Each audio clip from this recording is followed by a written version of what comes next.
folks, welcome to the first August art journaling class page here. I'm super excited. Today's my birthday. Yay! Hello, happy birthday to me. Happy birthday to everybody out there because I miss everyone's birthday. So if I just say it fairly frequently, everyone gets a happy birthday wish. Happy birthday! I am starting with some Canson watercolor paper. If you've watched any of my art journaling videos before, you know that I really love the stiffness that Canson watercolor paper has. I love how durable it is. I can get it wet. It'll dry flat. I just really love working on watercolor paper. And I do prep it with gesso if I'm not going to be doing something like I am here, where I'm collaging some newsprint. So this is just like under paper type blank newsprint that you would kind of sketch or practice or draw on, whatever you would do on it. And I'm using some matte medium from Blick. I think I've talked about this in a video before as well, but it's kind of in between fluid matte medium and heavy gel. So it has a little bit of a thickness to it, which is great for this thicker newsprint paper. And I love the way it dries. Now I will say my paintbrush was a little bit dirty, so this has kind of a weird like cloudy color to it now. I was actually going a bit more for the gray, but we go with what we got. I should have washed my brush better. Don't forget to wash your brushes, folks. So I put a layer of the matte medium down, and then I put the newsprint, and I kind of crinkled it in some places on purpose because I was really going for texture.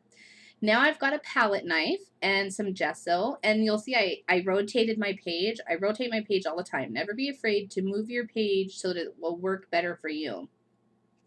I've rotated my page and I am using some Liquitex gesso, the professional smooth, and a palette knife, and I'm painting with my palette knife. Now, the great thing about a palette knife versus a brush is a palette knife is a lot straighter. You get these kind of like hard scrapes rather than brush strokes, and I really like that. It's a cool technique. It's super easy to achieve. And if you, right here, what I'm doing, if you just kind of scrape the flat edge, the surface of the palette knife across your page, it's going to pick up all those textures that you could have created while you were collaging. So I mentioned earlier I kind of purposely created some wrinkles in my newsprint. Very cool. Love it. So that's dry now, and I've got an abundance of Prima flowers. They're actual 3D like paper flowers and cardstock flowers and papyrus flowers and whatever. There's a very large selection here. I kind of just have been hoarding them, and sometimes I'll use one or two out of a package and then throw the package back in the flower bin, and so I have a lot of variety here. I've pulled some of those out, and I wanted to go for a 3D effect on this page. It will be harder to put inside of a book this way, but not everything has to go in a book. Maybe you can stack your pages, or you know what I do with my 3D layouts is I actually put them in a frame and hang them on the wall when they have too much dimension. So you could do that for this too.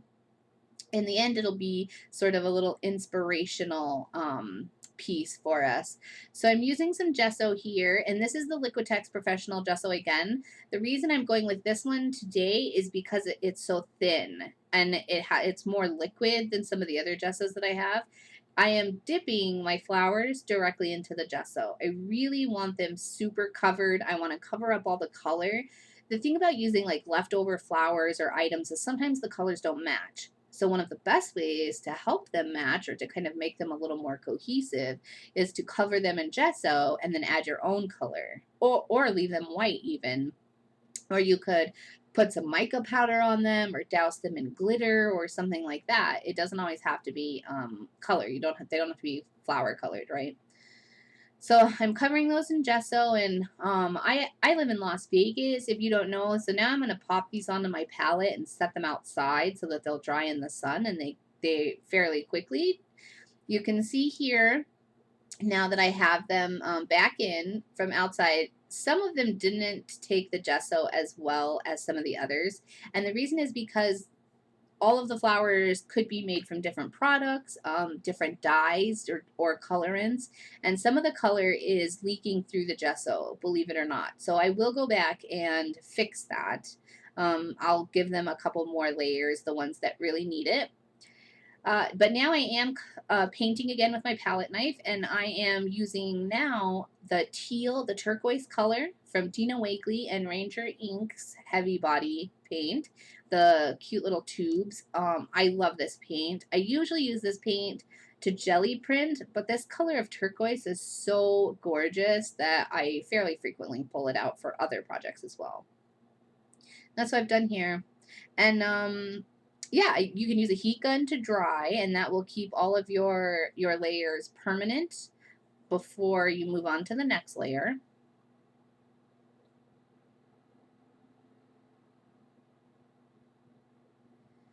Now, I decided that the color wasn't really making me happy on top of that gray. I mentioned earlier it warmed up a little bit. It wasn't as cool as I wanted.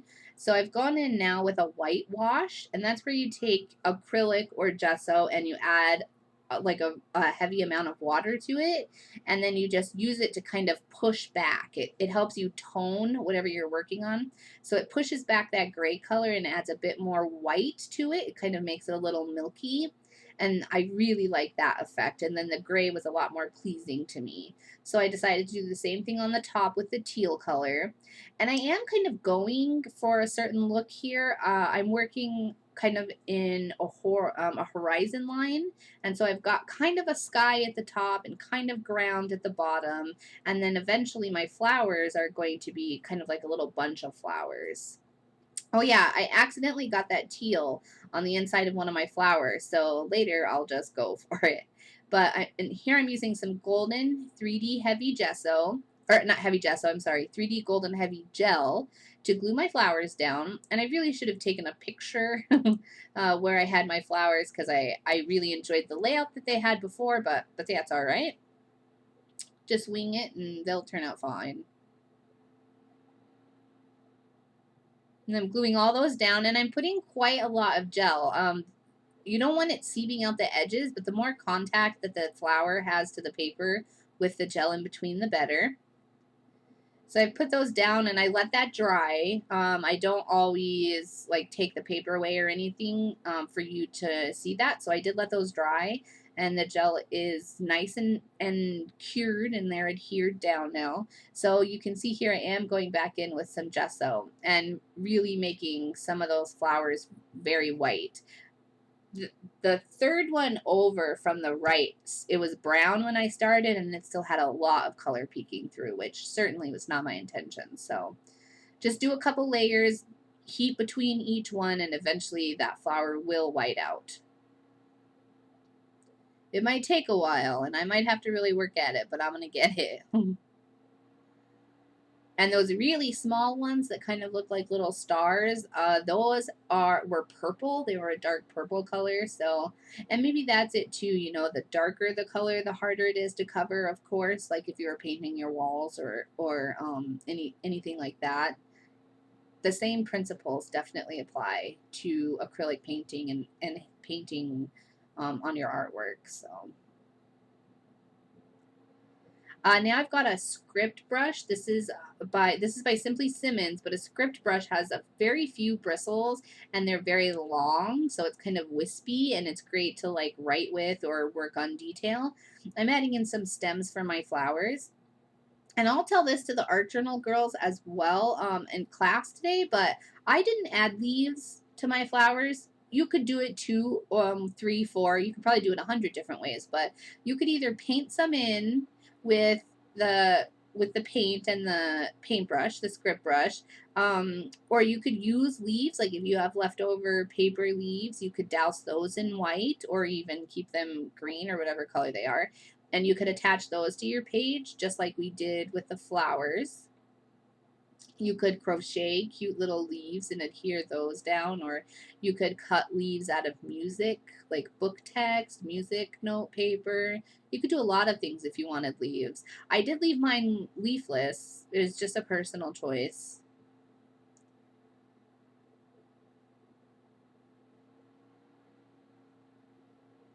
Just working those, and some of them, the gesso that's in my container there is what's left over from when I was whitewashing, so it has a little bit of extra transparency to it. I'm having to go over some of those stems a couple times, and it's no big deal. Just let them dry between each layer, and so you put a layer down and then dry it, or let it dry, and then when you put the second layer down, it's a bit more opaque, and then maybe 3 or 4 layers in, and be good to go. I just definitely didn't want to waste the gesso, and it already had some water in it, so And here, I am now mimicking the accident that happened on the first flower on the left, and I have taken my turquoise paint and added a bit of water to it, and now I'm kind of just splattering it or kind of brushing it onto the inside of the flowers, but without purpose. Like I want it to be random and like it kind of dripped in there and dropped in there, and it's fun. So I'm liking where the page is going at this point. It's making me pretty happy. And I did have an idea when I started out, but sometimes it's not easy to convey exactly what you're going for. So adding in a bit more white, kind of scraping that in and just helping that really offset now the white that I've added to the top. I did a little bit of splattering. I always feel like that really brings things together. I'm going to go back in and do the stems one more time. They just weren't quite opaque enough for me. And that's what I was saying. If you let the layers dry, then you can really tell and you'll know if you need to come back or not. I have like a bunch of foam stamps. I've kind of been collecting them from Making Memories. They don't sell them anymore. They're super old and they're a little bit hard to get a hold of, but I have quite a few sets, and anytime I see one, I pick one up. I decided to go for something inspirational on this page. This was kind of my idea in the beginning. And the words that I'm going to spell out, or the sentiment that I'm going to use, is going to say, not all growth is visible. And here I have put down some fluid acrylic and then added some water to it. And I tested out on my under paper if I was going to like it or not, and I didn't. So I'm glad that I tested that out before I stamped my page. But now I'm using just straight fluid acrylic and a paintbrush, and I'm painting the letter, and it worked out awesome. So if you have fluid acrylic and foam stamps, you can just apply it directly to, and then I paused the video so you didn't have to see me finish it out, but now it says growth. Make sure that's dry before I move on. I definitely don't want to smear black on my page. I've done that before. And I'm using a Stabilo pencil here. So my inspirational sentiment is not all growth is visible. And it's just personal to me, and you know, I might not always see results right away, whatever it is, growth in general, whether I'm learning something new or I'm exercising or I'm eating or anything. I'm meeting new people, I'm branching out, whatever. There's not always an immediate visible change. And I'm trying to remind myself that I know I'm changing, and those that are close to me know I'm changing, and that's what's really important. So I had these flowers, and I had this idea to make the flowers grow up from the ground, and then underneath I really wanted to highlight the roots of one of the flowers. So I've used a Stabilo pencil and I've drawn them in, and then using that same like really nice thin brush, I have gone in and activated the Stabilo. So it kind of became this like chalky kind of really fun rooty look, and I love it. I really do love it. I tested out the rest of my sentiment here on a piece of white paper, but it didn't work out. I didn't like how it looked, so I just wrote it in, which is fine, and it's more personal that way. And I'm going to finish off with a white Posca paint pen. You can use any paint pen you have, and add some dots to my letters. They kind of look a little marquee-ish now. So that's it. Thanks so much for joining me. Feel free to subscribe, and you can check out my Society 6. Just search my name, Dee Dee Catron, and I put this page and a bunch of other pages and some mixed media works on some products there, like bags and cell phone cases and anything you'd like. Check that out, and thank you so much. Happy birthday again, and I will see you in a couple weeks. Oh, actually, I'm going to start doing videos every Sunday. I'm sorry. So I will see you next Sunday. Thanks so much. Bye.